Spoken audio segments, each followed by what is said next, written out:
सत श्री अकाल, आदाब, नमस्कार दोस्तों, बहुत बार हमें ऐसा लगता है अपनी ज़िंदगी में कि हमारे पास कोई दूसरा ऑप्शन नहीं है। हम वही काम कर रहे होते हैं, हम वैसे ही ज़िंदगी जी रहे होते हैं, हम बदलना चाहते हैं, लेकिन हम इस बात को लेकर परेशान रहते हैं कि हमारे पास कोई दूसरा ऑप्शन नहीं है।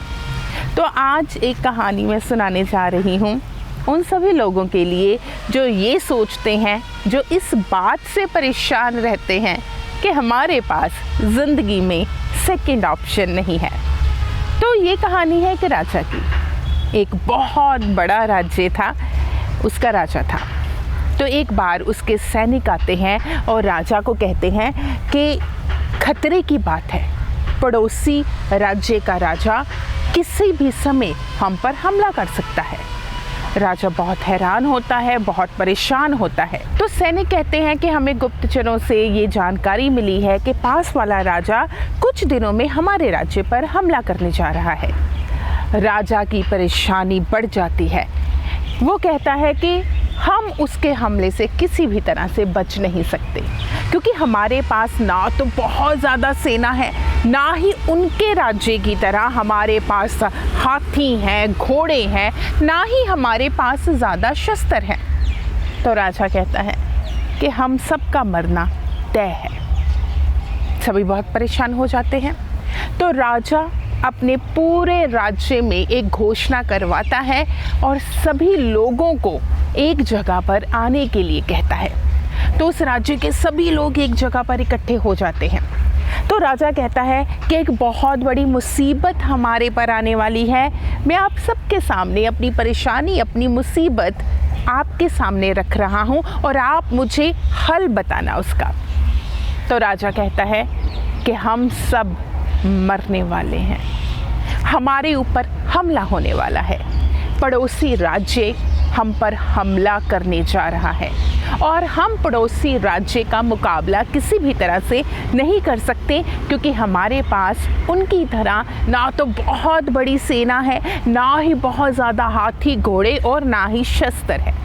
हम हार जाएंगे, हम मारे जाएंगे, मरने के लिए तैयार रहो। और साथ में राजा कहता है कि अगर आप में से किसी के पास भी कोई ऐसा सुझाव है जिससे हम बच सकते हैं तो ज़रूर बताएं। तो उसमें एक इंसान खड़ा हो जाता है, एक आम नागरिक उस राज्य का। वो कहता है कि मेरे पास एक सुझाव है राजा, अगर आप कहें तो मैं बताऊं। राजा कहता है ज़रूर। तो वो इंसान कहता है कि राजा जी, क्यों ना हम उस राज्य पर हमला बोल दें। राजा बड़ी हैरानी के साथ देखता है कि ये क्या बात कर रहा है। मैं तो पहले कह रहा हूँ कि उस राज्य के साथ मुकाबला करने के लिए हमारे पास सेना नहीं है, हमारे पास शस्त्र नहीं है, हम मारे जाएंगे। और ये कहता है कि खुद मरने के लिए उस राज्य में चले जाओ। अगर हम उन पर हमला बोलेंगे तो हमारे पास तो सेना नहीं है, हम मारे जाएंगे। तो राजा कहता है तुम कैसी बात कर रहे हो, मौत हमारे पास आ रही है और तुम कहते हो कि तुम मौत के पास चले जाओ। तो वो कहता है कि आप ये मान चुके हैं कि मौत आ रही है, यानी कि अगर उस राज्य ने हम पर हमला बोल दिया तो हमारा मरना तय है। तो क्यों ना राजा जी हम उन पर हमला बोल दें। अगर हम उन पर हमला बोलेंगे या तो हम मर जाएंगे, लेकिन हम जीत भी सकते हैं। और वो इंसान कहता है कि अगर मरना तय है तो लड़कर बहादुरी के साथ मरो। राजा बहुत ज़्यादा सोचता है कि क्या किया जाए। तो वहाँ पर बहुत सारे लोग जो हैं वो उस इंसान के साथ सहमत हो जाते हैं कि हमें पता है कि कुछ दिनों में वो राजा हम पर हमला करेगा, हम सब मारे जाएंगे, ये तो तय है। लेकिन हाँ, ये हो सकता है कि अब हम लड़ाई करें, बहादुरी के साथ मुकाबला करें और फिर मर जाएं।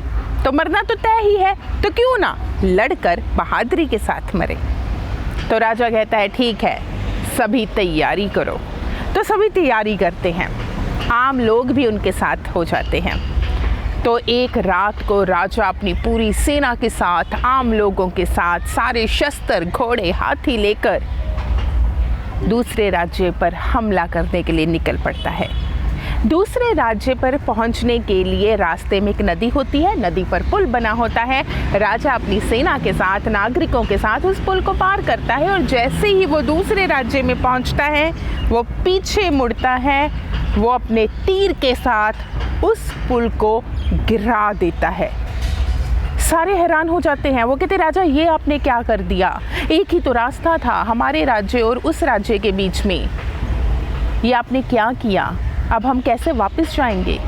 तो राजा कहता है कि अब वापस जाने का ऑप्शन नहीं है, मैंने ये ऑप्शन आपका बंद कर दिया है। अब आपके पास एक ही ऑप्शन है, वो है या तो बहुत ही शिद्दत के साथ लड़ाई करो, उनका मुकाबला करो, उन्हें हरा दो और इस राज्य पर अपनी जीत हासिल कर लो, या फिर इसमें लड़ते लड़ते आप मारे जाओगे।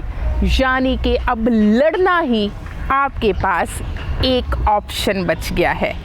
पीछे मुड़ना, अपने राज्य की ओर भाग जाना, अब आपके पास ये दूसरा ऑप्शन नहीं है।